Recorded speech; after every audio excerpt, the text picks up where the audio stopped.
జనసేన అధినేత పవన్ కళ్యాణ్ ఎక్కడి నుంచి పోటీ చేస్తారు అన్నది ఈ రోజుకి సస్పెన్స్ గానే ఉంది. ఆయన పోటీ చేసే నియోజకవర్గాలు అంటే 5-6 కళ్ల ముందు కనిపిస్తున్నాయి. అయితే వాటిలో కూడా పవన్ కన్ఫర్మ్ గా పోటీ చేస్తారు అని ఎవరు చెప్పలేని పరిస్థితి. అసలు పవన్ ఎందుకు తాను పోటీ చేసే సీటు విషయం బయట పెట్టడం లేదు అంటే అక్కడ అధికార వైసీపీ చేయాల్సిన ప్రయత్నాలు చేస్తూ ఓటమికి కృషి చేస్తుందని పవన్ ఆలోచన అని అంటున్నారు.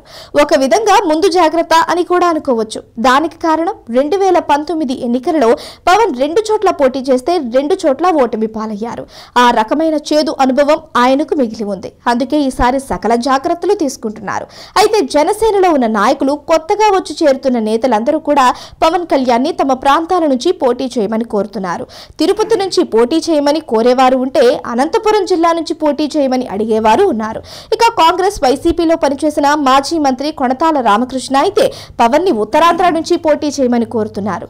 ఆయన నియోజకవర్గం పేరు చెప్పలేదు, కానీ ఎక్కడైనా పోటీ చేస్తే తామంతా తప్పకుండా ఆయన విజయానికి కృషి చేస్తామని అంటున్నారు.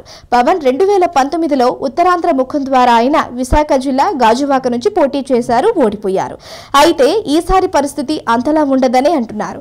జనసేన గ్రాఫ్ పెరిగింది, దాంతోపాటు టీడీపీతో పొత్తు ఉంటుంది. కాబట్టి పవన్ ఎక్కడ పోటీ చేసినా గెలిచే ఛాన్స్ ఉంది.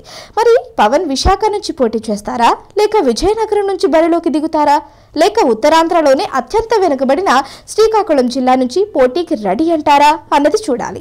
ఏదేమైనా పవన్ ఉత్తరాంధ్ర నుంచి పోటీ చేస్తే మాత్రం రాజకీయం మరొకసారి వేడెక్కడం ఖాయం. అంతేకాదు, అటు అధికార పార్టీ కూడా ఉత్తరాంధ్ర మీద ఫోకస్ పెట్టింది.